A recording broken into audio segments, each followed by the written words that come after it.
everyone, and welcome back to a new episode of the PokerGO podcast. My name is Donnie Peters. His name is Tim Duckworth. It is Wednesday, July 2nd, 12:34 a.m. 1, 2, 3, 4. Let's go, baby. Let's go. Tim needs a pep talk because this guy is like falling asleep. He has no energy. It is the eve of the WSOP Main Event, brother. Let's go. Come on. Come on. The big dance is less than 12 hours away. Come on. Even if you've been beaten and battered and your energy has been sucked out of you and we've been doing this for 35 days or however long it is, then you just need to step it up. Okay? You just absolutely need to step it up because it is now time. It is time to do this. Talk to me. Let's go. Talk to me. I'm just sick of you. It's been a long day, side by side with you. I've had enough. I think I'm done. This might be our last side show. by side with me. This could be our last show. If anyone should be sick of anyone, I should be sick of you. Why would you be sick of me? All I do is just do things for you. Because today, as I foreshadowed yesterday, we should be prepared to put the Daniel Negreanu final table on a live stream, which we ultimately did. Yeah, and who got that there? Yes, you did. Yeah. Okay, you did. Okay, but listen, I was like an NBA player finding out I just got traded via Twitter because I looked on social media at whatever time it was, 5:38 p.m. I see a tweet from Kevin Mathers, shout out Kev Math, saying that we're streaming and I'm doing commentary with you. No one had told me. And the commentary, by the way, was starting in 7 minutes from when I saw that tweet. 8 minutes before that. Oh, yeah. Okay. Oh, yeah. Like, you don't think that maybe I would want to get an email out, some social media, all that sort of stuff? It was decided that 15 minutes ago, though. There was no time for it. But that's what I'm saying. I was more concerned with getting the cameras on. No, you got a plan. Created. You got a plan there's no to tell the people and everything. You should have had it already drafted. If you were good enough, it would have already been templated out. No, this is ridiculous. Don't ever say that. No, because you have to prepare for this sort of stuff. You're lucky I was able to pull it together, but it's absolutely ridiculous. Absolutely ridiculous. Come on. But I'm happy we did it. Yeah, anyway. Same. Eve of the WSOP Main Event. This guy needs to get his energy up. It is absolutely ridiculous. I'll get it back tomorrow. Go drink a freaking Coke Zero or whatever the heck that is that you drink all the time. And let's rock and roll. On this episode, we are going to preview the WSOP Main Event. We're also going to talk about everything that happened today at the 2025 World Series of Poker, or yesterday, I should say, because you guys are going to be listening to this on Wednesday, July 2nd, but we're talking about Tuesday, July 1st. We got Michael Wang winning the 10K PLO. We got Aaron Kupin winning his first WSOP Gold Bracelet. There's an $850K first place prize over in the mini main event. The 10K stud high-low is about 150 feet from us.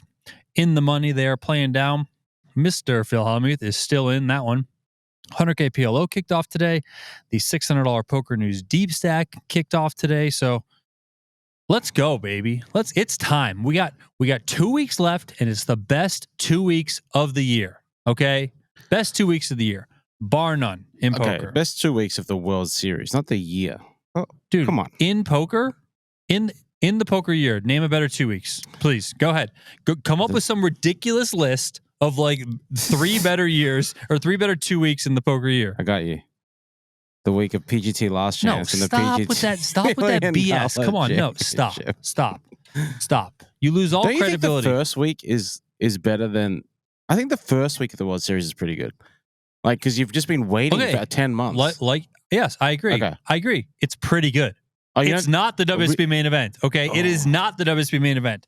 Like, I think this week and the first week, they're the best weeks. Sometimes I feel like if we all had like little meters right next to our head, okay, and it was a credibility meter. It was animated by producer Rich? Yeah, it's fine. It's a credibility meter.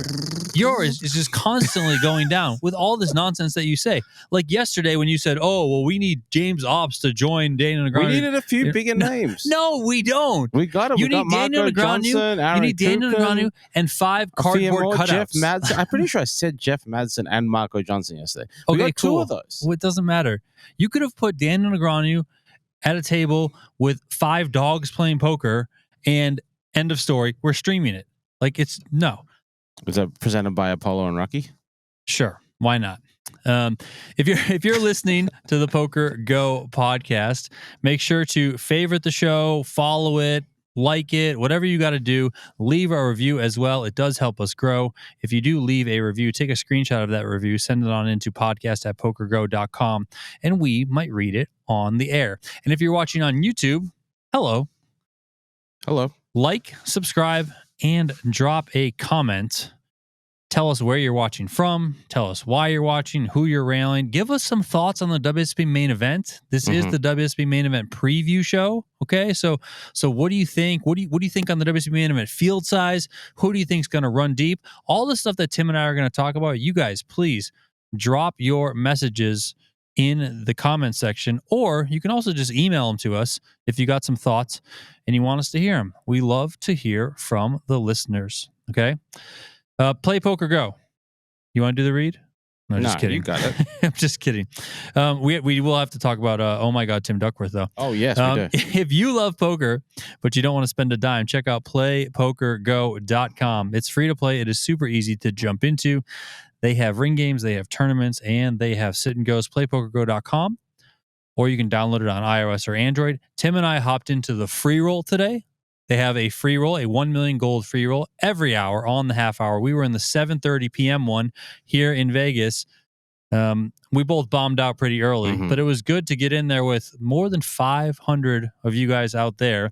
One player who changed his name or signed up and made the name OMG Tim Duckworth. Yeah, his name's Will.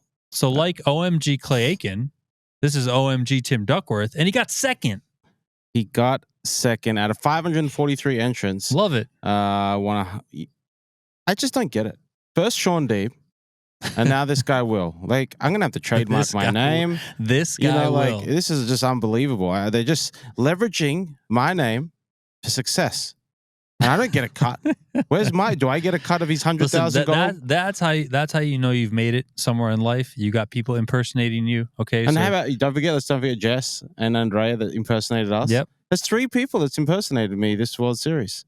Yep. And I've got nothing to show for it. We have some red flags to raise about Andrea. Okay. Did she not join you at the meetup game or the mix game yesterday? Mm-hmm. And she was just sitting there? Yeah. Yeah. I feel like anyone that sits there and watches poker I just massive red flag. Just red flag all day. Well, can we put a red flag animation right here? Wait, do you wave a red flag?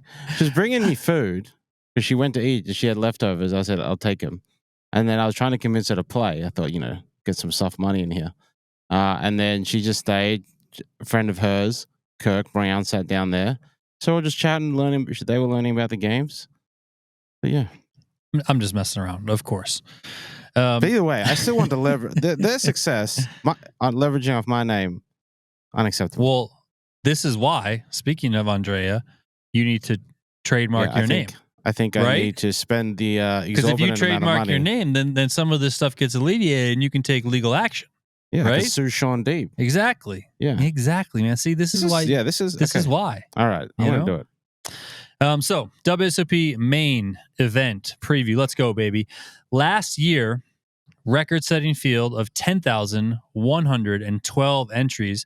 That topped the record from a year prior when they had 10,043 entries. Mm-hmm. So just absolutely incredible stuff. In 2023, it was Daniel Weinman winning it all. Last year, it was Jonathan Tamayo winning it all. So the field has been massive. Shout out massive. More than 10,000 entries. I'm starting to think 10,000 entries is the floor for sure for this year, if not going forward for the future. I just feel like we've gotten over the hump. I like the fact that we've now gone back-to-back years, not only over 10K, but an increase year over year. And I think all signs this year are pointing to another incredible turnout for poker's biggest, richest, most storied tournament. And there are some early indicators that I want to hit on, or at least things that I think are indicators. And you can tell me if you agree or not. Okay. And then, of course, you at home, you can, yell into your phone, or you can drop it in the comments or whatever. Number one, Total WSOP entries, according to PokerFuse.com and mainly Anuj Arora, who's been tracking this all summer long, are up 7% or right around 7%, which is very good. And I think I mentioned this on the last episode, but I was talking to Lance Bradley. We kind of both agreed on the WSOP Plus app is a great benefit to players. Yeah. It really helps things in terms of efficiency. It allows for a few more payment options, which, we both agreed that having credit cards, having PayPal as options, that is just super easy and probably allows some people to get in, a little bit better. So, and also, I think overall, it's been a better experience with the app. Better experience equals greater loyalty. Greater loyalty can equal more players, So I think if it's not a big number. It's not a big number, but it's still a small number and everything adds up. Like you get a couple players, maybe they're just kind of turned off with the experience. They leave, they go home, whatever. But if you don't have that, if you have raised your level of experience, then, everyone's just kind of like, yeah, I'm going to stick around. I'm going to fire more. I'm going to do all that sort of stuff. Also on PokerFuse, I'm just going to read what they wrote as it pertains to the satellites. Again, this is from PokerFuse.com. Anuj Arora had this in an article. GG Poker, the exclusive satellite partner for WSOP, once again ran its Road to Vegas satellite campaign, which is now in its 5th year. They awarded exactly 900 main event packages. There were 868 via ggpoker.com and then 32 through GG Poker Ontario. In addition, Club GG, which is GG Poker's subscription and sweepstakes platform, qualified 101 players. And there were 158 direct buy-ins through the ggpoker.com client. That brings the potential total to 1,159 entries via GG Poker channels. And then they write roughly on par with last year's figure of 1,124. I'll say up from last year's number of 1,124, right? Not up a ton, but still up a little bit there. That's very good. Something that was pointed out by our friend, Matt Clark, the Win Summer Classic 10K event is up almost 100 entries year over year, up 97 entries, which is 6.7% year over year. So it is interesting also to see that 6.7% is close to the 7% that the entries are up at the WSOP total, right? So those numbers seem to be kind of tracking. So let's just say we get a 7% increase on the WSOP main event field size. That's going to be around 700 players. It's a big So boost. You'll get us up to 10,800, 10,850, something like that. Yeah. I kind of half joked the other day that 11,000 is in play, and I might say it on this podcast, and I'm starting to lean that I'm just going to say it because I very much think 11,000 is in play, which is absolutely freaking ridiculous. So yeah.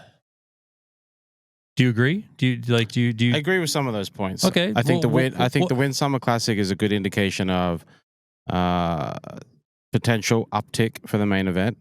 Obviously, the satellite program, we always discuss and harp on the fact that the more you promote the satellite players and the satellite numbers, the more it encourages people, that we're on the fence to come and play, and they're the ones you really need to get over the numbers. Like, you don't need to convince Daniel Negreanu to jump in the main event, but you need to convince me or players that are on the fence. It's a big chunk of money, etc. The WSOP Plus app and that performing great, I don't think changes that much, but the ease of the credit card and the PayPal, I think, is more than the WSOP Plus app in itself.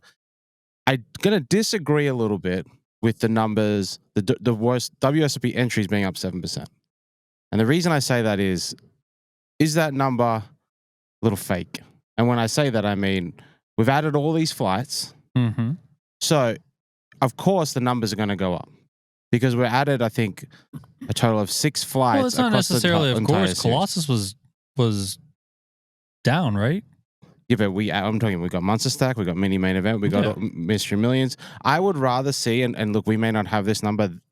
No one may have this number or ever get this number. I'd rather see a comparison of uniques per event. Shout out to Anuj. He made this exact point in the article on PokerFuse.com, talking about the uniques, talking about how there's more flights in those events. My counter to that would be that there's a chance you get more people cashing, more people with some extra money, more people then parlaying into the main event. I would agree with that. At least that's the hope. Yeah. Right. And I'm not saying that the numbers being up is bad. I'm just saying that I don't want to read too much into it. Yeah, because of the extra flights. And, especially with some of the articles we've seen, 2 weeks in the World Series, year-on-year numbers up. Well, when you move a big event early, it changes, there's so much to do with schedule manipulation to affect that we're up 7%, but by the end of the summer, we might be up only 1%. The back half may fall off. So you just have to use that data with just take a little bit of hesitation before being all in on it. That's all I'm going to say. Yeah. I mean, listen, I don't disagree with that stuff. I'm just trying to, kind of put this in a positive light and say these are the factors that are pointing to the growth. I totally understand the other side. I still do very much think 10,000 is the floor. I think it's going to get over 10,000, yes, and then it's just how much it's going to get over. I was also talking to Kevin Mathers, as I mentioned earlier today, and he was saying that I think today there was a satellite that was giving out 74 seats. Yeah? Which seems, I think it was one of the landmarks, which I think is really good this early, because usually they get much bigger as you get closer to day 1D. So the two 25-seat scrambles gave more than 25 seats. Yeah, today's just 32, I believe, plus obviously some cash and stuff. So that's a great sign as well. Yeah, so you're probably at, let's call it 1,500 right now. Mm-hmm. So I think things are pretty good overall. You could probably look and see how many are already registered, right? Yeah, and I guess we could see how many there were last year, right? So 1A, we have 285 to start. That will probably, if previous years are any indication, we're probably going to be around, anywhere between 800 to 1,000 players on day 1A. Okay. So then, day 1B, obviously this is very early, 136 players. Day 1C, 72 players. Day 1D already, 170 players. And I don't know if day 2 you can enter yet, but no, you actually can. I mean, you should be able to, right? So last year on 1A, they had 915. Correct. Okay, so, I mean, obviously, let's see. I don't remember exactly what day of the week this all fell on last year. Did it start on July 4th last year? No. Or did it start on July 3rd and then 1B was July 4th? I believe if my doc is correct, I think 1B is July 4th. I'm just curious how, because July 4th this year is Friday. Mm-hmm. That's 1C. So I'm just curious if that affects anything. That's the day I'm planning on playing, but I would always make July 4th 1D if I was 1D. Yep. Why is that? Because you want to push people to other flights. Yeah, 1D's always the big. I'm going to read out the entrance from last 1D's year. always the biggest for sure. Okay, 9:15 day 1A, 8:31 day 1B, 2,500 day 1C, 5,000 day 1D. I want to move some of those 5,000 to the early flights. The other option you can do is make, day 2D July 4th. So that really gives you then 3 flights to choose from if you want to do that. In all WSOP years. Yeah, but then you're starting the main event in No, June. I know. So they would never do that. Yeah. I'm just saying, for all the World Series going back to 2008, the largest flight has always been the last flight. Yeah. Okay. The smallest flight has had some changes. It's been 1A, it's been 1B. Last year was 1B, year before 1A, before that 1B. So that kind of has flip-flopped around. It's predominantly, day 1A. So you take that data and you're like, okay, I've got 900 players on 1A and I got 5,000 players on 1D. What can we do to get some of those players there? Because we think about the restarts. That day 2D restart is a big field compared to, the day 2 ABC or 2 AB restarts that we've done. Yeah. I mean, I guess that makes some sense. Yeah. So I'm curious how things all shake out. Obviously, we're going to be paying attention to the number on Wednesday. I'll be interested to see, 1, if it does surpass last year's 915 on 1A, and then 2, I think it will, and then 2, if it gets up over 1,000. I think that would be I'm going to say it very doesn't good sign. Surpass. And the major reason I'm saying that is we have we have the big 3,500 at Aria. That's much earlier. It was much earlier last year. So that's now basically overlapping the main event. We have a big event kicking off at MGM. We got the tail end of the Win event. So I would say that I'm going to be all in on 1A being the smallest flight, and I'm probably smaller than last year. And I think when we are recording this pod tomorrow, that people are going to be like, "Ooh, main event numbers could be down." Yeah, right. Right? And then day 1B is going to have 1,500 or something ridiculous. Then we're going to kick it back up on 1B. And like I said, there is some you have to always think of what else is happening.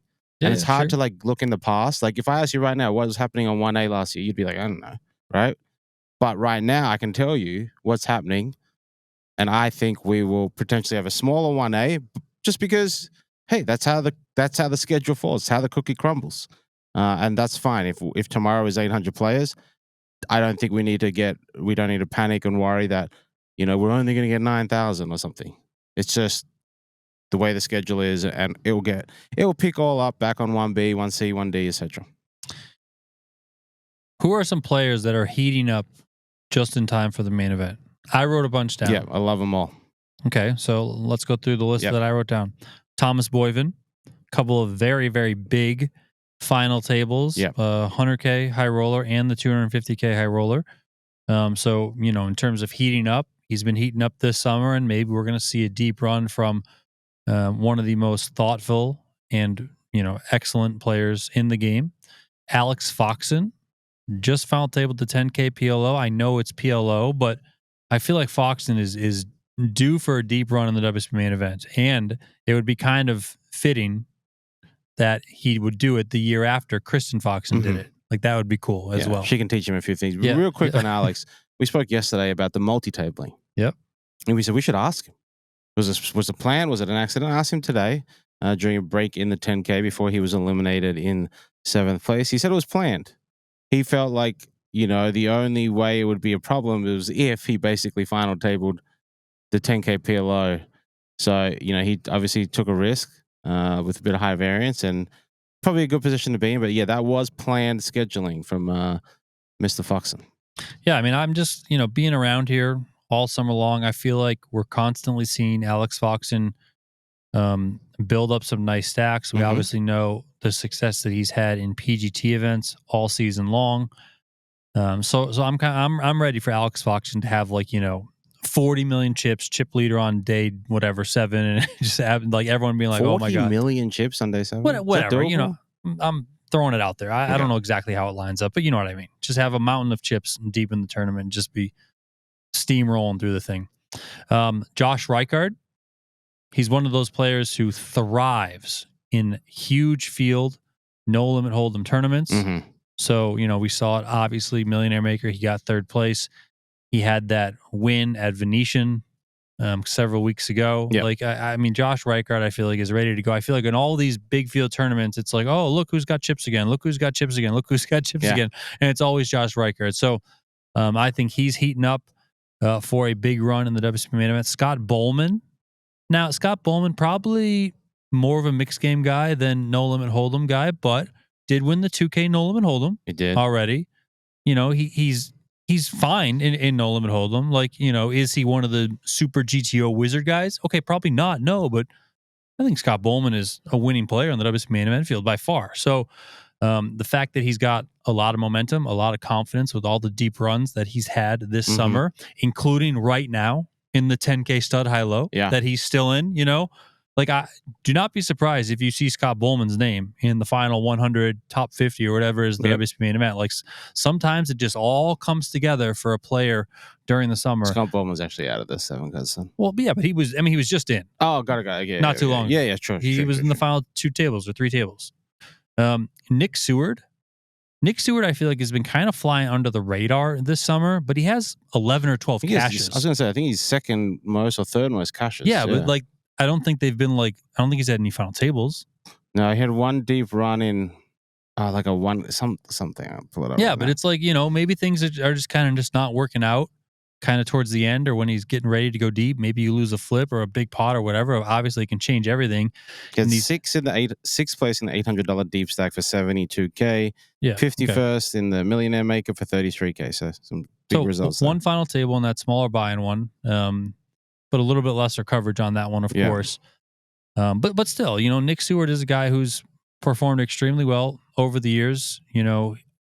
I like these players like him. Like he's in that same vein of, like a Jeremy Becker type, where they have thrived for so much of their career in big field, no limit hold'em tournaments against players that are kind of average on the whole, right? Like the players in the WSOP Main Event aren't all crushers that play in the studio, or people that are crushing Triton or all that sort of stuff.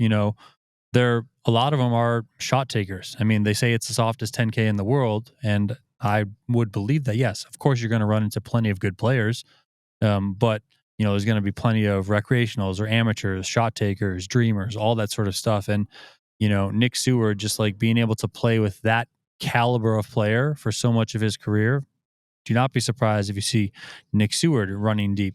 Michael Wang, he won the $1,600 event at the Win earlier this summer for I think $500K or right thereabouts. Michael Wang is a freaking crusher and is coming off a 10K PLO Championship win, which we will talk about later on in this episode. But he just won that last night. Now, I know 10K PLO is not 10K no limit hold'em WSOP Main Event, but still momentum, confidence, all that sort of stuff. Yeah. Like you got to be riding freaking high going into the biggest tournament of the summer. So, Michael Wang, I think, is getting hot at the right time. And then I'm leaving this one for last year. One, he's still in the mini main event. Two, I mean, his name has been at the top of everyone's list all summer long, in the headlines, all over social media, all that sort of stuff. And that's Mr. Martin Kabrhel. Would you be shocked in the slightest if Martin Kabrhel was on like day 8 yelling "not like that" in Casino Royale at the feature table at the WSOP Main Event with his freaking hippo pushing that thing across the table? I may have quit by then if that is the case, and he's on the feature table for 5, 6, 7 days straight. The thing is like he's gotten a lot of publicity. He's been in the headlines. He's been captivating social media, all that sort of stuff, all throughout the WSOP so far. Of course, very polarizing as well. There are plenty of people that do not like him and his antics. There are plenty of people that love him and his antics. For as much buzz and stuff that he has gotten so far, imagine if it is now a deep run in the WSOP Main Event, the biggest tournament of the year, the one that all the lights are on, that everyone in poker pays attention to, like that one. Could you imagine that? That would be out of control. Absolutely out of control. What are you looking up? Daniel Negreanu. He's on your list. He's not on my list? No. Huh? Players that are heating up. And the reason why I didn't put him on my list is because I have him for some of my other stuff. I know that, but I think he needs to be considered. He got cash for the 9th time today in the mixed big bet. What's so impressive about this, and this could be a history-defining stat that I would need to take a lot of time to QC, but he's cashed 9 times. That's not that impressive. But it's not. It's 9 different events, 9 different variants of poker. To me, that is more than impressive. Has he cashed no limit? Oh yeah, he cashed 250K. Yeah. So I think just on that, we're talking about his most previous results. Obviously, we was 4th today. 4th today. He's had a 9th, an 8th, a 7th, a 2nd. Kind of heating up, right? So I think he has to kind of be on that list. Maybe not as hot as Martin Kabrhel or Michael Wang, but it's Daniel Negreanu. I know we're going to touch on him soon, but I think we need to just put him on the heating up list. Listen, I don't disagree. There's just, we could probably name 50 players. Sure. We could just keep going and keep going and keep going. So, another one just like Daniel Negreanu, Victor Blom, has had a lot of success this summer. I think he is still in the 10K stud high-low. Maybe he's out, but either way, he had a deep run. He was getting a massage when we walked past him a little earlier. He had a deep run as well. He's one of the short stacks, but he is still in as of the WSOP Plus app. So, yeah. All right, let's do some predictions now as it pertains to the WSOP Main Event. The big name with the deepest run will be Phil Hellmuth. Phil Hellmuth. Is he still in the 10K stud? Because he was still in. All these guys that we're talking about are still in this 10K stud high-low. 11th in chips. Okay. And this is where I put Daniel Negreanu. I think now I also put somebody else in parentheses, and that was Martin Kabrhel. And the reason why I put him in parentheses is because when I wrote down this question, big name, I meant, the Negreanu's, the Hellmuths, the like the big names. Yes, Martin Kabrhel is getting a lot of buzz this year. He's not in that class, but in terms of this summer, there's obviously a lot of buzz around Martin Kabrhel. So I guess he could technically qualify, but I'm going with Negreanu. And I also like, you mentioned all of Negreanu's success this summer. I like his state of mind. I like the vibe, the energy about him. He's a little bit more carefree, doesn't probably feel that much pressure. I referenced it on a previous podcast, but I talked with him earlier in the summer, just about how this summer feels compared to last summer. Last summer, before he won that 7 bracelet, it was always every year. Is Daniel going to do it? Is he going to do it? Is he going to do it? Is he going to finally break this drought? Well, he finally broke the drought last year. So now this year, even he said it, oh yeah, I'm a little bit more free. Maybe I'll have some wine. Maybe I'll chill out a little bit, all that sort of stuff. So I definitely think you see it from Daniel, and maybe that carries over into the main event, and he's able to really put together a deep run. That would be absolutely legendary. I'm only picking Hellmuth just for the headlines. Hellmuth has no shot. Because he complained about it being too long, and I want to see him. Been a long time since he's made a run in the main event. I think you've touched on it very early in these World Series pods. It's been years since he's made a run. And I just want to see him get to, say, day 6. And all the media is flocking him, and he's saying, I'm so tired. I don't know how this is not fair. I want to just see the media circus that follows him. He's going to do his entrance on day 2. He's going to be running deep. He's going to be complaining about the length of time. He's probably going to be napping on the table, doing all these things under the bright lights of the feature. I want to see that craziness more than anything. But so often during the summer, we hear from Hellmuth, usually via social media, how he's so tired, had to sleep in, decided to skip this event because I slept till 6 p.m. I haven't heard any of that. So, and I've watched him in a lot of tournaments. He looks good. He's lost some weight. Yep. I honestly believe that he said the other day, somebody said something to him about losing weight, and he said Monjaro. Yeah, Monjaro. he did. Yeah. So, he looks good. He looks energetic. He seems a little bit happier, that sort of stuff. Of course, you do have the slight blows. We haven't had a big Hellmuth blow. Haven't had a big one. We've had some slight stuff here and there. So, maybe he is just kind of rejuvenated, energized, and all that sort of stuff. So that could go to your point. If he's feeling good, maybe it translates to a deep run on the WSOP Main Event. Yeah. Right? So let's see. Which woman will go the furthest? There's so many to choose from. It's really difficult. Since I know your pick, I was looking outside. I was looking more hometown, more local, more Vegas, and I want to go Katie Lindsay, who, when we wrote this, was making a run in the mini main event. She's actually now being eliminated. I believe it was 8th or 9th place, but a good run. 8th place for $114,000. There's no better preparation for the big main event than running deep in the mini main event. So that's perfect timing. She's probably going to take a day off tomorrow, jump in on day 1B or 1C maybe. I think that's a pretty good stepping point for her to have a big run in the this year's main event. I mean, you know who I'm picking. I know. Sheena Oka Godo. We need that on a t-shirt. Let's go. And we were watching Negreanu's vlog. He said he played with her last year, was it? And she was very aggressive. Yep. So getting after it in the main event, I love that out of a player.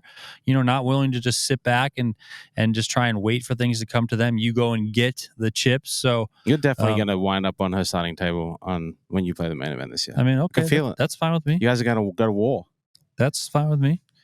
As long as she decides to go 3 barrels with Queen High against my trip aces, all good. I'm ready to click call, baby. Let's go. Which former WSOP main event champ will last the longest? I'm taking last year's champ. Oh, okay. I haven't heard a thing about him this World Series. Has he even made one cash? He ran deep in, I actually think it was that $800 Deepstack that Nick Seward made a final table. That's a terrible event. But I haven't heard much other than that. We're going to hear his name as he makes a run in this year's main event. Get that cash. Make an effort at defending the title. Not many previous champs have cashed the following year. I think it's 14 players have cashed next year. I think the last one being Dan Wyman. It was that $800 Deepstack. He got 85th. Last one being Dan Wyman. One before that was Karai. It's going to be Jonathan. He's going to do it this. He's going to finish 71st. 71st place, Jonathan Tamayo. No way. Great defense of your championship win right there. Joe McKeon, a crusher when it comes to big field, no limit hold'em tournaments. He obviously did it in the main event once. He's done it elsewhere plenty of times. I got Joe McKeon. It's time for Joe McKeon to make another deep WSOP main event run. So that's who I got. Which 2025 gold bracelet winner is going to go the deepest? When you think of Michael... I mean, your pick here is freaking incredible. This is awesome. When you think of Michael the Grinder Mizrahi, you think about the 50K PPC, okay? Yeah. But did you know he's already he's cashed 11 times this World Series? I know. Okay. I'm no one's heard about this. Everyone just thinks PPC, that's it. No. PPC. We had 25th place in the Battle of Ages. We've had cashes in PLO events, six-handed events, Super Turbo events, double board bomb part events, everything. He's back, baby. He's back. He is storming to get in the Poker Hall of Fame, and this is where he stamps his legacy with a 9th place finish in this year's WSOP main event. I mean, you're going a little too crazy with the exact finishes in this thing. It's fun. I got Adrian Mateos. Good one, yeah. Another big field crusher, one of the absolute best in the game. If you're questioning, well, what bracelet did Adrian Mateos win? He won one of those online to live hybrid events, the high rollers. So it counts. It is a bracelet. And Adrian Mateos is one of the best in the game. Also somebody who, I mean, outside of that bracelet, we haven't really heard much about Mateos, like in terms of running deep in events. So, you know, maybe he pops up and all of a sudden it's like, oh, there's Adrian Mateos. It's day 7. He's got a bazillion chips. There we go. Yeah. Look, I don't see... I don't obviously expect to miss the main event, but the one issue I have for some of these high stakes guys is that we're going to get into a run of events, a lot of high stakes events coming up. You know, we have our events at the studio. We got a 50K high roller. I'm just wondering, is their mind really in the main event, or is it going to be like, oh, I'd rather play these? Yes, it's in the main event. Come on. It? I don't know. Yes. I don't know. We'll see. Stop. I don't know. It's 1,000% in the main event. 1,000%. Which 25K fantasy player will score the most points in the main event, which means go the deepest, likely going to need to hit the field bonus to score the most points. So who's it going to be? I think it's the guy that is probably top 5 currently in 25K fantasy points, Victor Blum. About to get another good pick. 10 something here pretty easily, who knows? He's just having an unbelievable summer. You know, we laughed. I believe we joked week 1 or 2 of the World Series. You know, we read an article about the summer of Victor, or the year of Victor. He hadn't won anything. He just made some final tables, but he just and then right after that article came out, he made another. Yeah, he just kept making final tables, kept cashing. Now he hasn't broken through for his first bracelet, but he's been knocking on the door. He's knocking on the door again. He might be short here, 15 left in the Stud 8 Championship, but it seems like every event he plays, he's within a shot. It's like kind of like Ivy's year from 2 years ago, where it feels like every time he played an event, he cashed. Same here with Victor, and fellow Swede Nicholas, 3rd place last year. That's gonna rub off on the Victor. I think they're gonna share some secrets, work some secrets. Yeah, like they need to really share any secrets. I'm pretty sure Victor can improve on that 3rd place, finish 2nd. In the WSOP main event this year. You're ridiculous with these things. I mean, I got the best big field no hold'em player in the world, Steven Song. Yep. Of course, he's on our team as well. I mean, we absolutely freaking need it. Yeah. So he needs to win. Steven Song, if you could just win the WSOP main event, that would be spectacular. How many points for winning? 250. Is it better him to just get a field bonus and then go pay some other stuff though? No, he can just win the main event. Okay, let's talk about. We're each going to give 3 under the radar names to keep an eye on. Now these are shots in the dark, you know, but I'm just saying, just don't be surprised if we call some names out and you see these guys run deep and something ends up happening. Okay? Do you want to go first? Mine are terrible. So I'll do my first one, then you can do mine 3. Are terrible. Brandon Shields. I see. I like that pick. No, I know this is a good pick. My other one's a little questionable. He's got 7 WSOP cashes so far. He had a 5th in that 6 max final table. Yep. That Andre Angelvic, is that how we say it? Won. But he also has a victory at the win in a 1K turbo for 40K. Had another deep run in that same 800 Deepstack event for 13,000. And just before the World Series kicked off, he also won a Venetian Monster Stack for 28K. So he's been collecting wins here. We wind up back even further, back in the UK, back in his home. Got 2nd place for 43K. He's got some results just all year. It feels like it's definitely he's in the right spot to make a real run in this year's main event. So you want me to list off all of mine? Let's because look, I don't like this off the radar thing. I think it's just throwing a dart against the wall. Yeah, it is throwing a dart. I don't love it. So it is throwing a dart. My first one I think is legitimate. I think yours are fine. And then my last 2 are questionable. So there's one that you wrote down. No, this one highly questionable. No, this one is a lock. Highly so questionable. Nikolai Tulin. Don't even know who that is. Exactly. He's another one of these players who I played with once. I was very impressed with how he played. Mm-hmm. Was digging his energy at the table. Thought he had a good charisma about him. Looked like he was very thoughtful.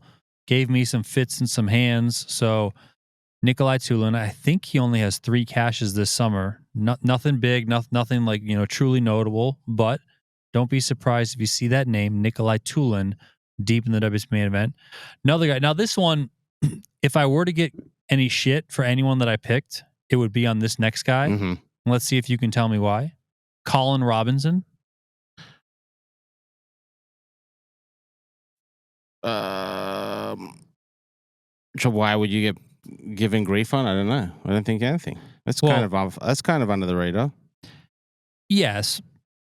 If you're a poker head, you will know that he already has a bracelet. Yeah, but I don't think that is the defining characteristic. I know, but I'm saying, radar, I often say like, oh, that person can't be breakout player of the year because of this reason, okay. So you could, he has a bracelet. He won the $2,500 no limit hold'em last year. He also has a 2nd place finish in the Monster Stack from 2023.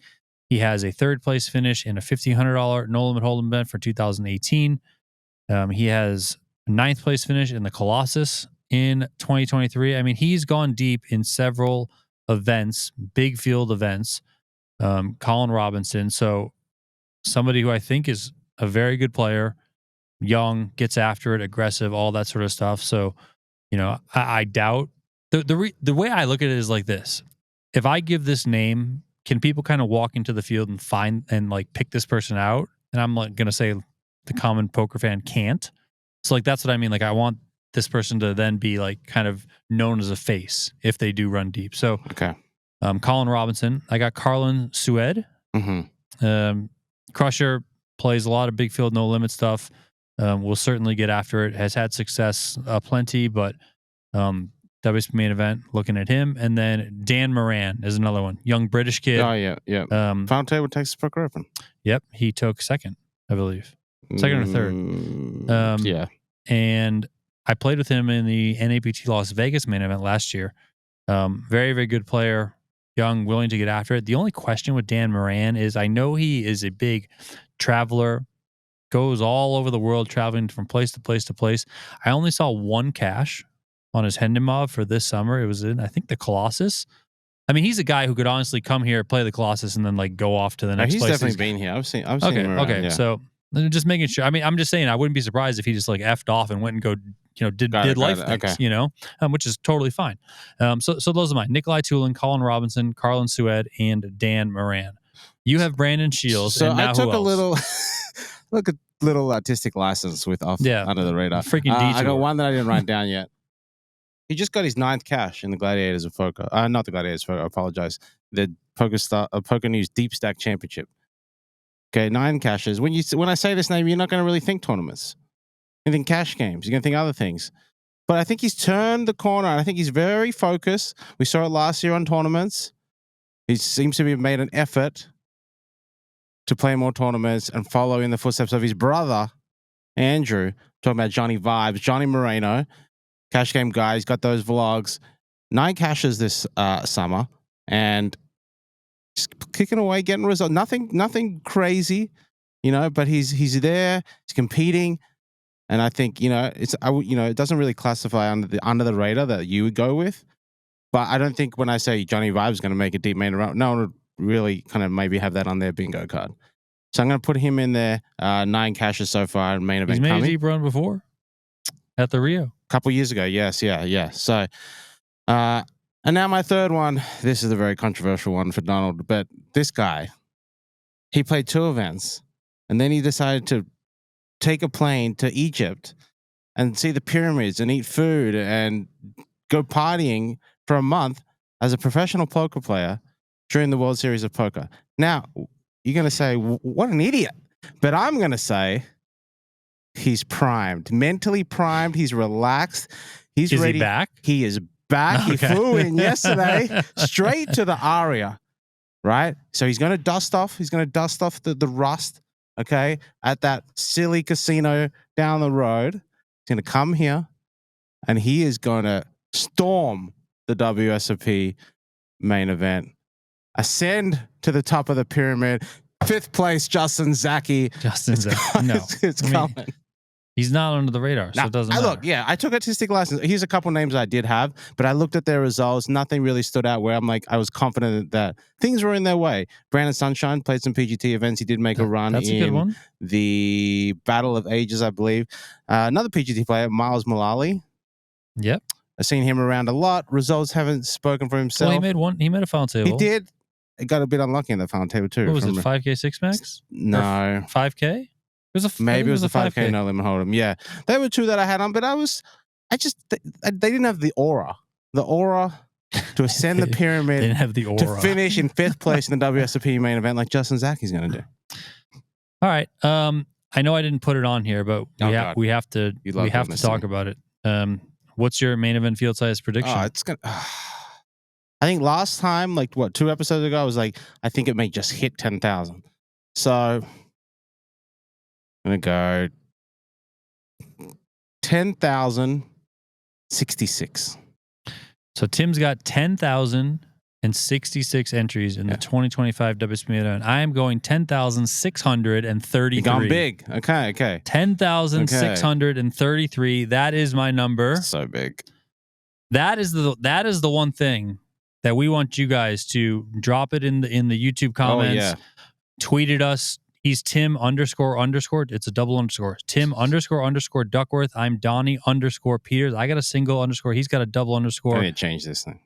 You can also at PokerGo on social media. Let us know the main event entries that you guys think are going to get in there. You can email us, podcast@pokergo.com. Basically, any way that you can reach us or the show, let us know what you think the WSOP main event field size is going to be for this year. Tim's going over 10,000, but a little bit less than last year, although it's in the middle of last year and the year before. It is, so correct.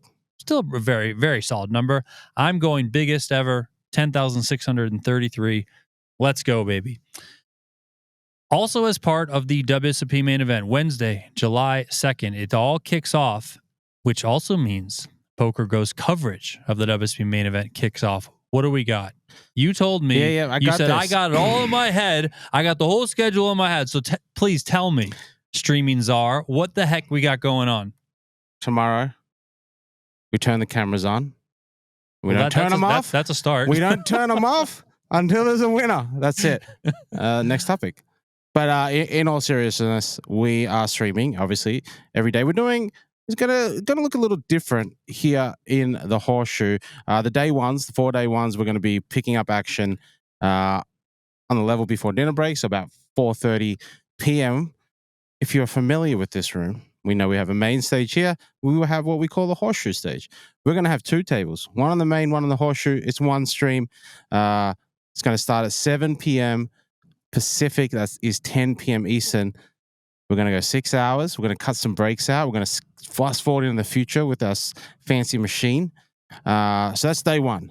2 tables, 3 levels, 6 hours of coverage starting at 7 p.m. local time. Who's on commentary? That's going to change. I don't know. Some buffoon. Do you know who it is? Yeah, it's a buffoon. Exactly. This is what you did once on the podcast this year. I've done a couple times. It's a couple times. It's the Rob Van Dam. Rob Van Dam. Let's go. Shout out ECW, baby. Day 2, it starts getting a little different. Show me the Sandman. Let's go. Day 2. ECW was fucking legit back in the day. I never really watched ECW. ECW was legit. No, it was WCW, WWF. I know, but then I got a hold of ECW and the crazy shit that they were doing. That. Maybe we didn't get that in Australia. Oh. I missed that. Wild. I watched a lot of highlights. But, wild. I mean, you should honestly just look up some. Oh, I've seen some crazy stuff. Yeah. I mean, it's just. Day 2, there's 2 day 2s. We're doing 4 levels. We're going to do 2 before dinner, 2 after. That means we skip level 1. And look, mainly we do that because, players are still coming. We don't really know. Now, we're going to have 2 tables on the horseshoe set because our big dogs coming here to clean up this main event stage, make it look all pretty for TV. So, day 2, 2 tables, 4 levels from the horseshoe. Day 3, day 4, full stream, baby. Full day, every hand from the feature table. But we're going to do 3 levels prior to dinner break. Second stream is going to start after dinner break. But entire coverage, we expect... Look, if my number is correct for the main event, we're going to make the money late day 3. And that 10-hour day probably ends up being 11 or 12. If Donnie's number is correct, we'll be making an early day 4, just like last year. In 2024, the money was 1,518 places.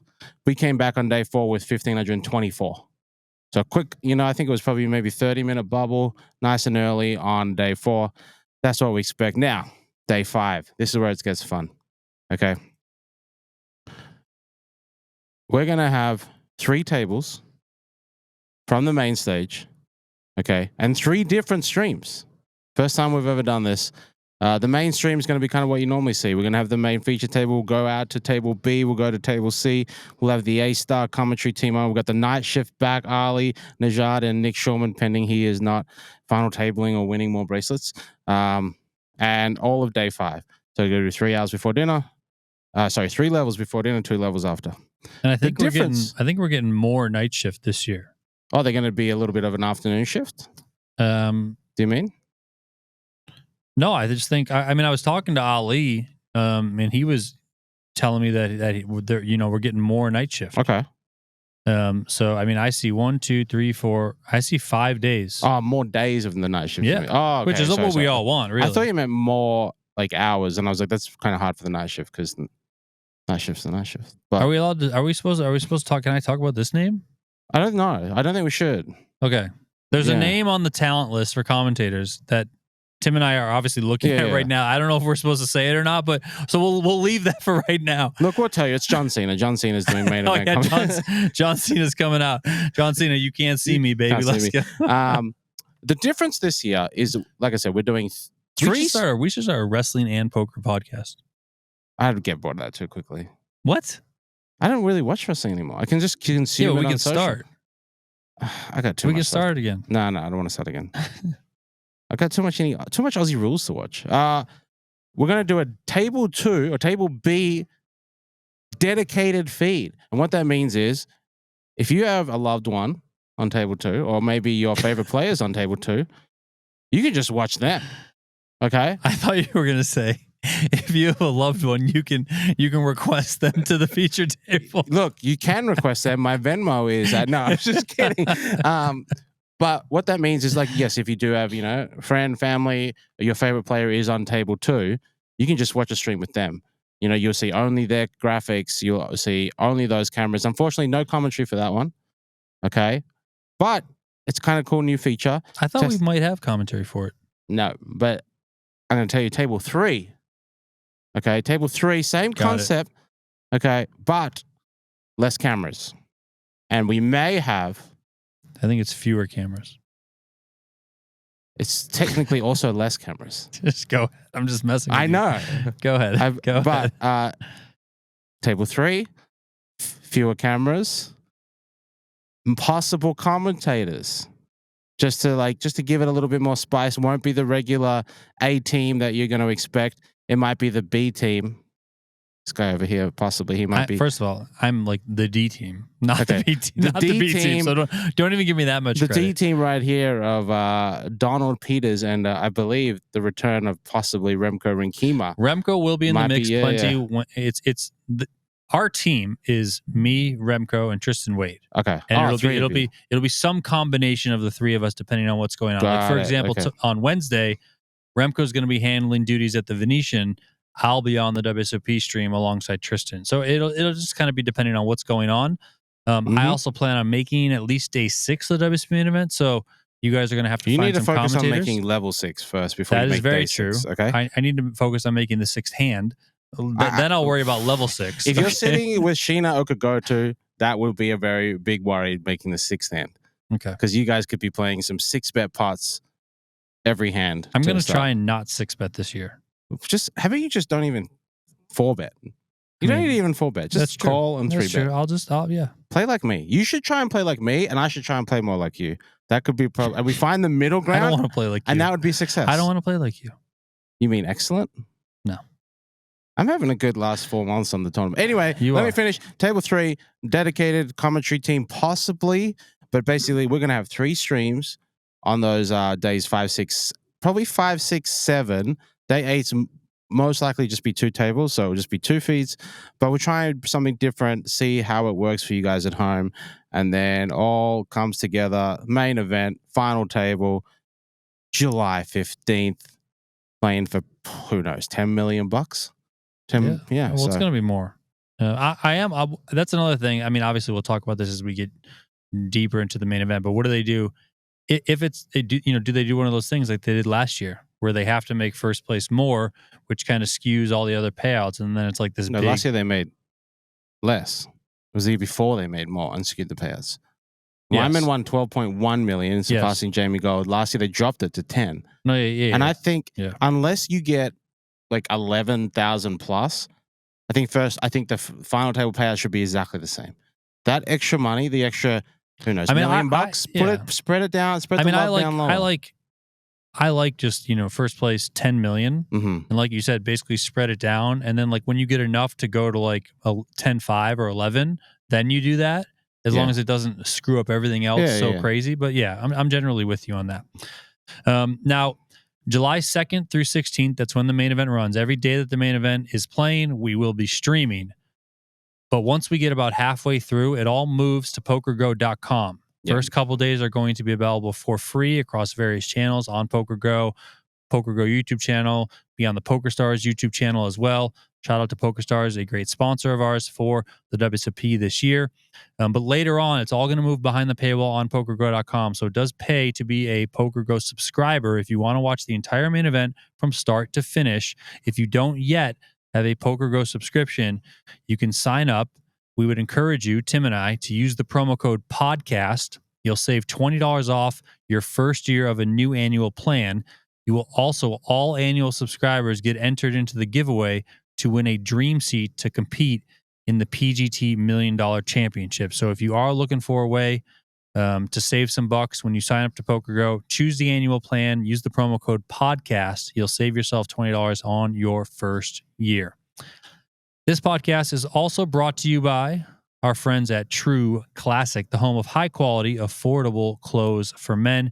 You can shop tops, bottoms, activewear, and more, and you can do it all at TrueClassicTees.com. I know TrueClassicTees.com, the URL, kind of hints that they're only T-shirts. Trust me, they are way more than T-shirts. They might have got started as a T-shirt company, but they are way, way, way more. This year, we've mentioned it before, we're going to mention it again, PokerGo has partnered with True Classic for a signature end-of-year event that will take place at the PokerGo studio. I just told you about a way, if you become an annual subscriber, you can win a seat potentially to the PGT $1 Million Championship.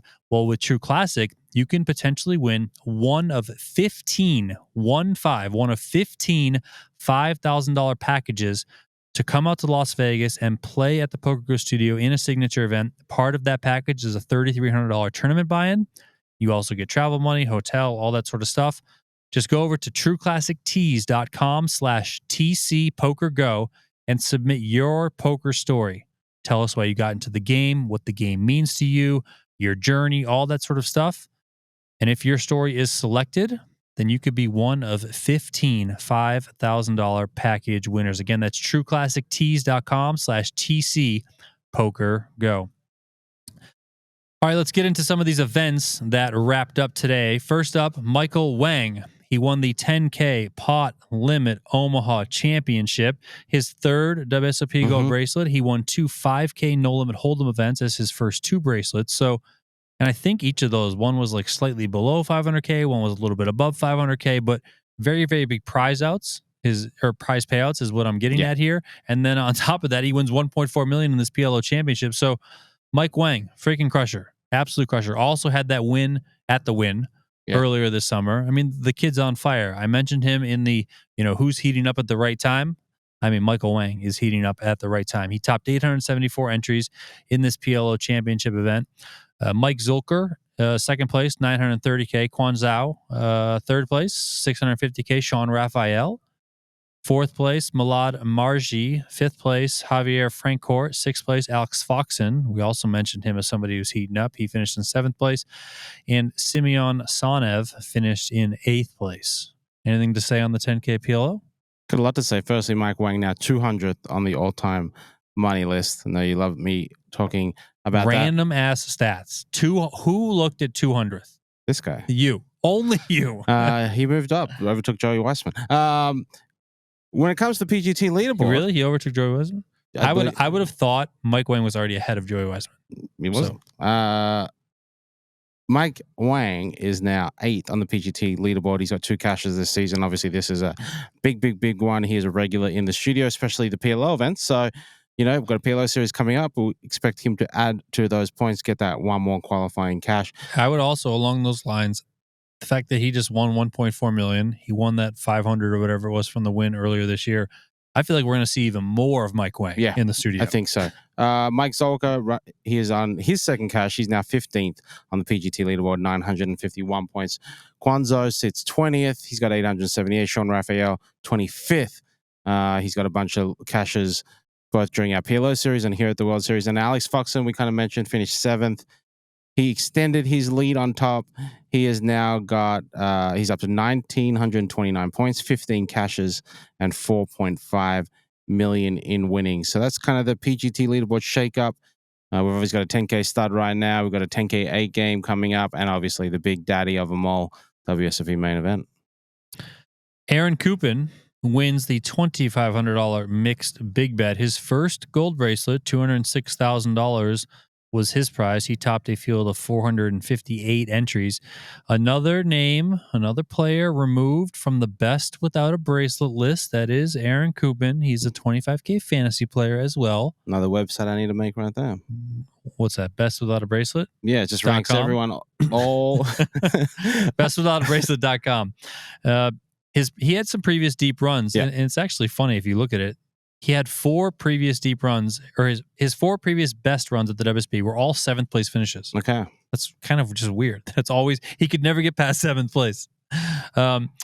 He tops Marco Johnson in heads up play. Johnson taking home $134,000. Johnson's 4th final table of the series. Ophir Moore got 3rd.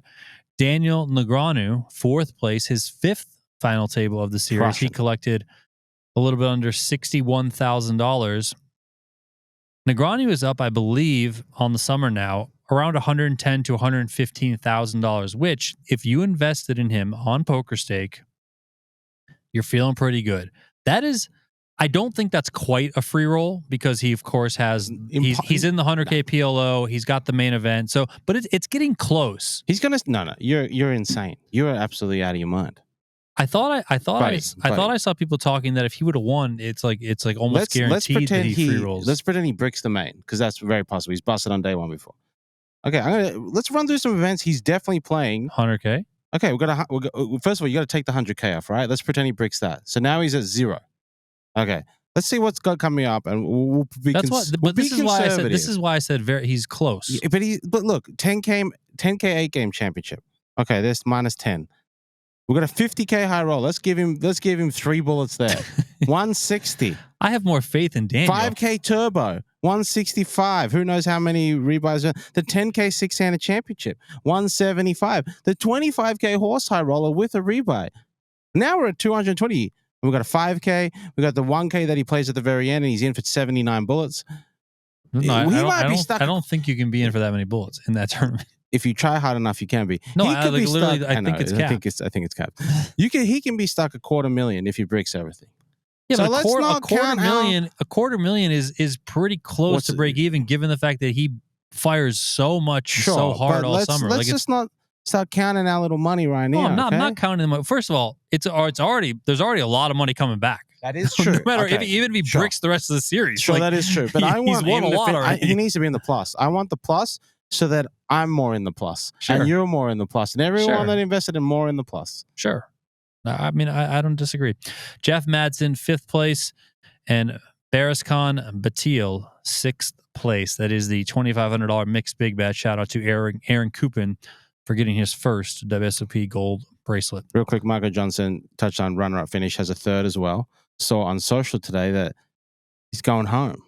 Well, I don't know if he's going home for good or he's just going home for 2 days to see the kids and the wife and coming back. So maybe see you, Marco. Maybe number one podcast fan, bestie, David ODB Bacon can fill us in if he's just taking 2 days to refresh, going back to Walnut Creek, California, or wherever he's from, and come back for maybe day 2 entry in the main. Obviously, some mixed games coming up. We got the toss, we got the 25K horse, but he's in some good form. Even if it's in mix, you wouldn't surprise to see him jump in, make a run in the main event, possibly.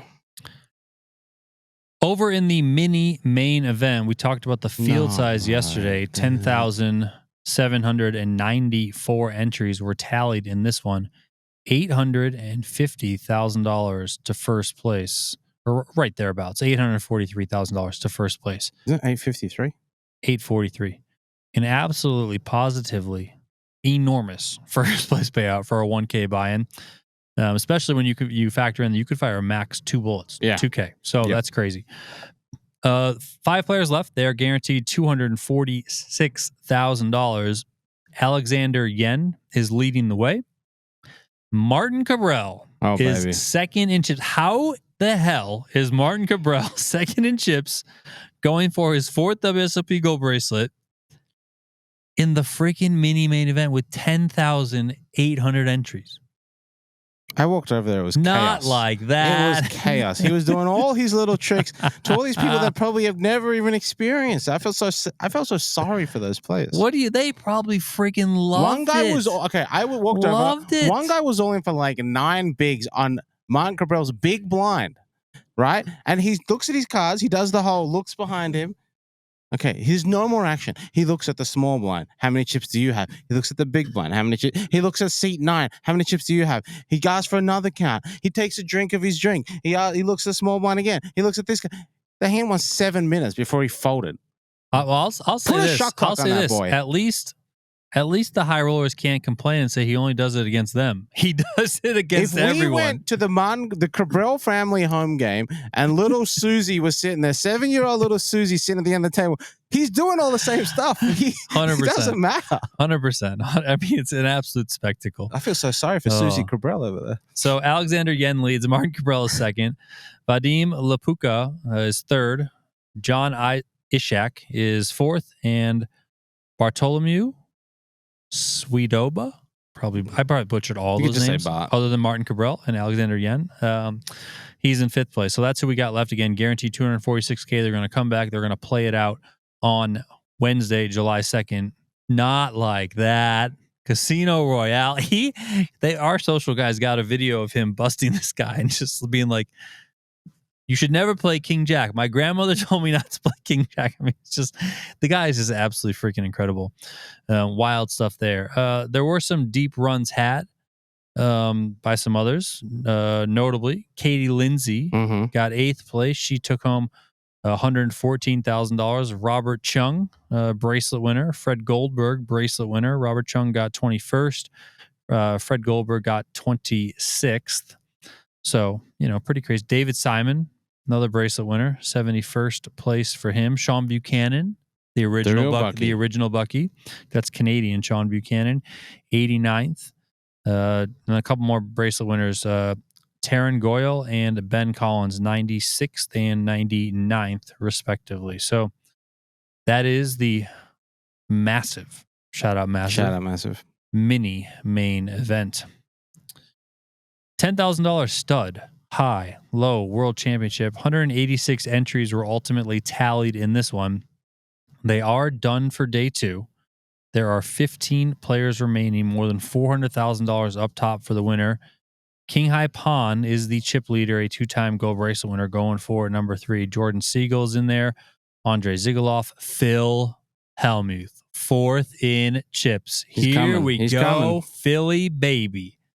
The quest for number 18 is on. Do you have the mixed game Felton graphics ready to go for tomorrow? Because we may need them, baby. No. Wait, I thought you would prefer the Martin Kabrhel show over the Phil Hellmuth show. I want it all. You want everything. I want the Martin Kabrhel show. I want the Phil Hellmuth show. I want day 1A of the main event. I want it all. We got enough tables in this place. We got enough cameras. Let's make it happen. Okay? Can we just go? Can we just wind it back real quick to the stream we did today with Daniel? And I just want to give a shout out. I know he doesn't listen, but for those at home, that stream, there was no graphics, but there's only one guy in the control room. That was producer Aiden. He was doing the switching. Yeah, he was checking the audio. He was giving us promos, and you and me were doing commentary. There's a 3-man team, really carried by Aiden, to put on this impromptu. It only went 2 hours because Daniel busted, but hey, we the fans asked, we did it.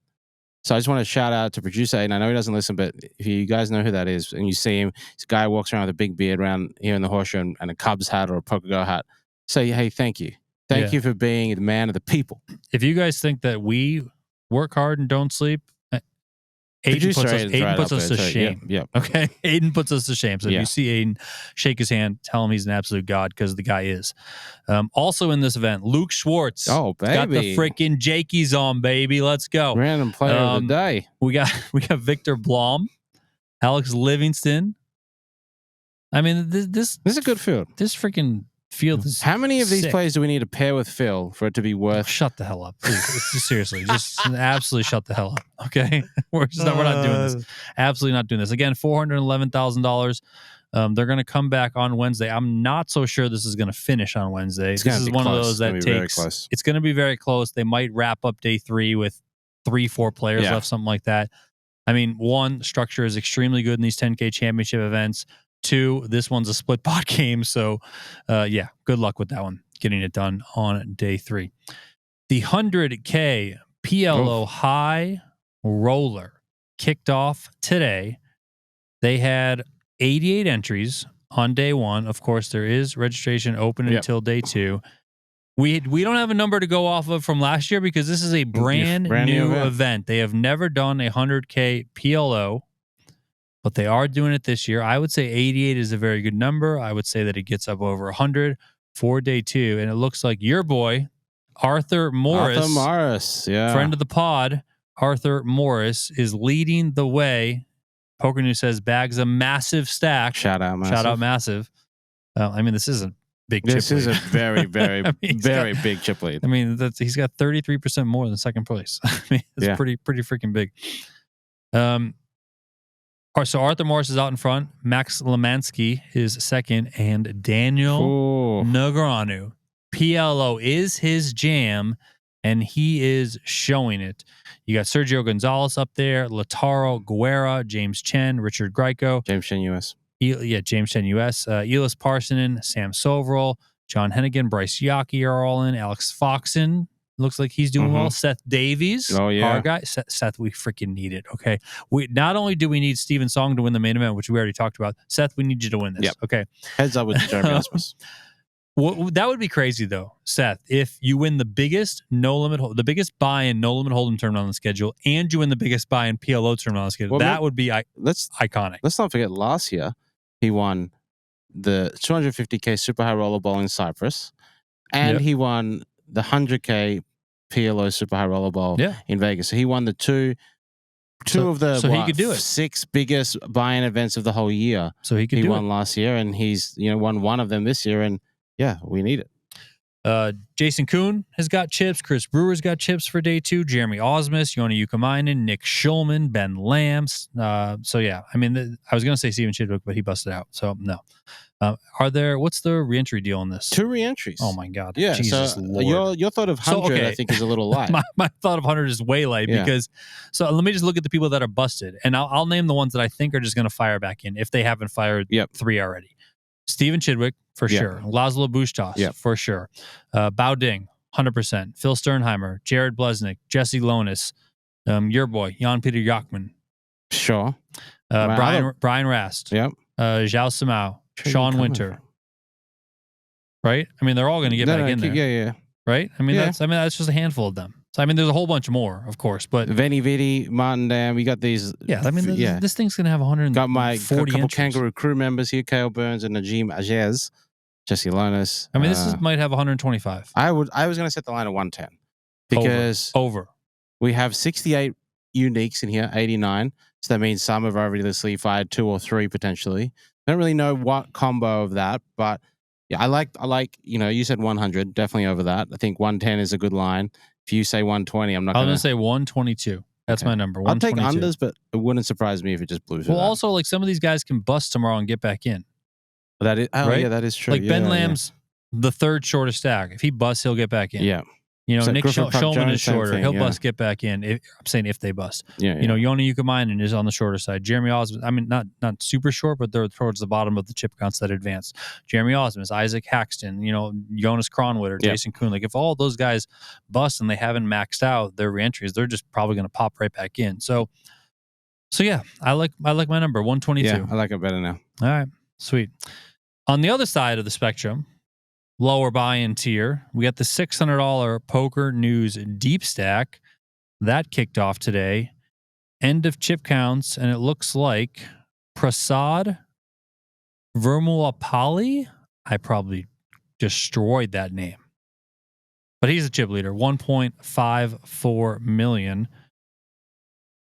We have bracelet winner King Ju is up there in chips. Kafir Nahum, local player I play with all the time, always just seems to do well in these tournaments.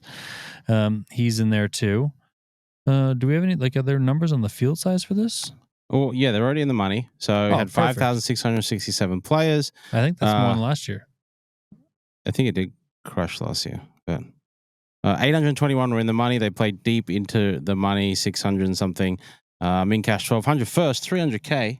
The $600 buy-in 3-day event. That's pretty. No, it's a 4-day event. It is a 4-day event? So I know this because David Baker asked me how long I think that it goes because he was deciding on what to play. And I looked at the structure sheet and it says 4-day event. I remember last year went 4 days, but I couldn't remember if last year if it was a 4-day event for sure or if it just ran 4 days. Got it. Okay. But this year I did look at the structure sheet. At least the structure sheet said 4 days. Yep. So it does plan on going 4 days there. I'm just trying to pull up last year's number. I mean, it has to be more because first place last year was 282. Yeah. And this year it's whatever. 5,110 players last year, and it's 5,667 this year. So a very, very nice uptick there from this event. So again, another event that's up. Party on, baby. Let's go. Main event's going to have 10,633 entries. Don't forget it, guys. Don't forget it. This is very early in this event, so we'll touch more on it as we go. Of course, they still got a few days to play down. We already talked a lot about the WSOP Main Event. That starts on Wednesday, July 2nd. That is the day you guys are listening to this. What else is happening? Doesn't matter. Listen, I know it doesn't matter, but let's just be kind. All right, to these fine. Other events. The Francis Anderson, let's be a bunch of nice guys. The Francis Anderson Invitational starts tomorrow. It can't be called an invitational if you just win it one time. Like, it just doesn't matter. I named it the $800 Summer Celebration. 2-day ones. Was it called that? No, I think name? it was called something completely different. But Francis Anderson is the declared previous champion of this. Yeah. So that starts tomorrow. If you can't afford 10,000, maybe you can afford 800. Good thing about this is you could win this and you can file a table and have enough money to jump in on day 2A, B, C or day 2D.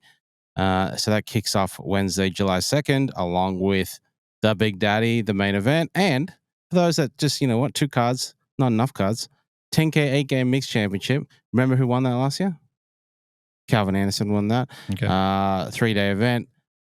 Tough overlapping the main, but we'll see. Yeah, but that's one of those ones where you can play that. Yeah. And then, you can play that and then get day 1D, or you just register one of the day 2s. Sure. Right? I feel like this would actually maybe be slightly better starting on day 1B. So like a mixed game guy could play 1A, bag, and then play this, and then come back for day 2. So I think that might be a better way, but either way, should still be a good field.